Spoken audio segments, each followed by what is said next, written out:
Social মিডিয়ার হোক, print media হোক বা টেলিভিশন মিডিয়া হোক, কোনো মিডিয়াতে আমি আমার এই রেকর্ড প্রোভাইড করিনি, দিইনি। আমার যে বিশ্বস্ত মানুষ কিছু আছে, 2-3 জন হতে পারে, 3-4 জন হতে পারে, তাদেরকে আমি দিয়েছি, তাদের কাছ থেকে এটা বেয়াত হয়েছে। এটার জন্য আমি দুঃখিত।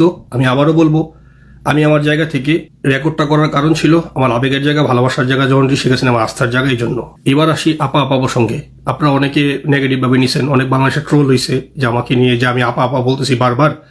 প্রথম কথা হচ্ছে, যতবার আপা আপনাদেরকে শোনানো হয়েছে, আমি এতবার আপা বলিনি। আর যদি বলেও থাকি, এতে আসলে কার গাত্র দেওয়া হয় আমি জানি না। এটা কার কি বিষয়, আমি ওনাকে সম্মান করি, ওনাকে আমি হাজারবার আপা বলবই, এটা আমার আসবেই। আমার জায়গায় আপনারা থাকলে হয়তো বলতেন, হয়তো আপনারা কথা বললে তাই বলতেন। এখন শেখ হাসিনা তো, জনজি শেখ হাসিনা 18 কোটি মানুষের, উনি আমার কেনা সম্পত্তি না। যে কেউ ওনাকে ফোন দিতে পারে, আমি ফোন দিছি, আরেকজন ফোন দিতে পারে, যে কেউ তাকে ফোন দিতে পারে। উনি যার সাথে কথা বলবেন, উনি যা ভালো মনে করেন, উনি কথা বলতেই পারেন। আমি ওনার সাথে কথা বলার কারণে না, অনেকের ধরেন গাত্র দেওয়া হয়েছে, অনেকের সহ্য হয়নি যে তানবীর কি হয়ে গেছে। এলাকা মানে সাগর নামে চিনে আমাকে, যারা কামাইচর আমার সাগর নামে চিনেন, কিন্তু আমার আইডি বা পাসপোর্ট বা আমার সার্টিফিকেটের নাম তানবীর কায়সার। তো অনেকে ভাবছে তানবীর কি হয়ে গেছে, এত গুরুত্বপূর্ণ যে প্রধানমন্ত্রীর সাথে কথা বলতে হবে। ভাই, আমি এখন দলের দুঃসময়, আমি যদি মাননীয় প্রধানমন্ত্রীর সাথে কথা বলার কোনো সুযোগ পাই, সেটা যেই ওয়েতেই হোক, আমি কেন কথা বলবো না? হয়, আমি কেন বলবো না? ওনার সাথে কথা বলা যে অন্যায়? উনি কি কারো ব্যক্তিগত সম্পত্তি? উনি 18 কোটি মানুষের। আমি কথা বলছি, এই জন্য অনেকের হিংসা হয়েছে, অনেকের কাছে ভালো লাগেনি, কারো কাছে ভালো লাগছে। যারা আমার শুভাকাঙ্ক্ষী, তারা আমাকে সাপোর্ট দিয়েছে, ইট ওয়াজ গুড। আর আবারও বললাম, এটা আমি ইচ্ছা করে ভাইরাল করিনি, সামো হয়েছে। ওনাকে আমি বারবার আপা বলবো, হাজারবার আপা বলবো, লাখবার আপা বলবো, কার কি আসে যায়, আই ডোন্ট কেয়ার। এটা আমার কোনো বিষয় না, আমার এটা মাথা ব্যথার বিষয় না। আপনারা ট্রোল করেন, মিমিক্রি করেন, whatever you can do, whatever you like, I have no problem for that. স্পষ্ট কথা। আমাকে নিয়ে একটা গুজব ছড়ানো হয়েছে, বাংলাদেশের প্রতিষ্ঠিত প্রিন্ট মিডিয়া ইত্তেফাক, মানব জমিন, তারপর হচ্ছে যুগান্তর, কালবেলার মতো জাতীয় পত্রিকা হচ্ছে মানুষের আয়না, মানুষের কাছে আয়না। পত্রিকার মধ্যে মানুষ সারা পৃথিবীর, সারা দুনিয়ার সমস্ত খোঁজখবর দেখে।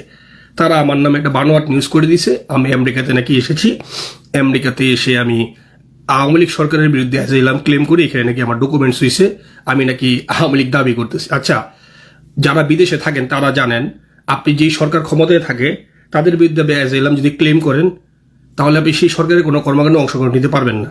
আমি আমেরিকা আসার পর থেকে আওয়ামী লীগের এমন কোনো প্রোগ্রাম নাই যেখানে আমি যাই নাই, এমন কোনো প্রোগ্রাম নাই। আমি যদি আওয়ামী লীগের বিরুদ্ধে এলাম ক্লেম করি, দিস ইজ আমেরিকা, এখানে প্রতিটা জিনিস কাউন্ট হয়।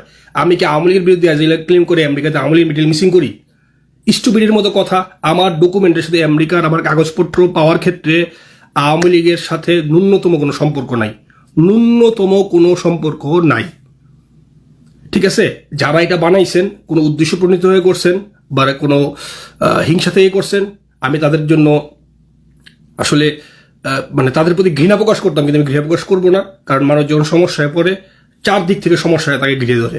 এখন হয়তো আমার যারা আমাকে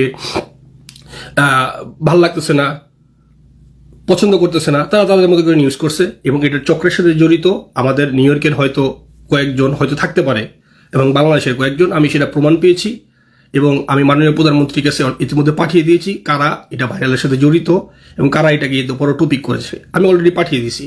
আমি জননেত্রী শেখ হাসিনা রাজনীতি করব, কোন নেতা কি মনে করে এটা আমার বিবেচনার বিষয় না। আপা যে নির্দেশ দিবেন আমি সেই নির্দেশ মোতাবেক কাজ করব। দলের সাথে আমার কাগজপত্রের কোনো সম্পর্ক নাই। আমাকে জড়ায়া যে মিথ্যা কথা বলা হয়েছে, যে মিথ্যা নিউজ করা হয়েছে জাতীয় পত্রিকাগুলোতে, যে আমি অ্যাজাইলাম ক্লেম করছি আওয়ামী লীগের বিরুদ্ধে, আমি তীব্র নিন্দা জানাই, প্রতিবাদ জানাই, ধিক্কার জানাই। তাদের সুবুদ্ধির উদয় হোক, তারা সুষ্ঠু সাংবাদিক চর্চা তারা করুক, এটাই আমার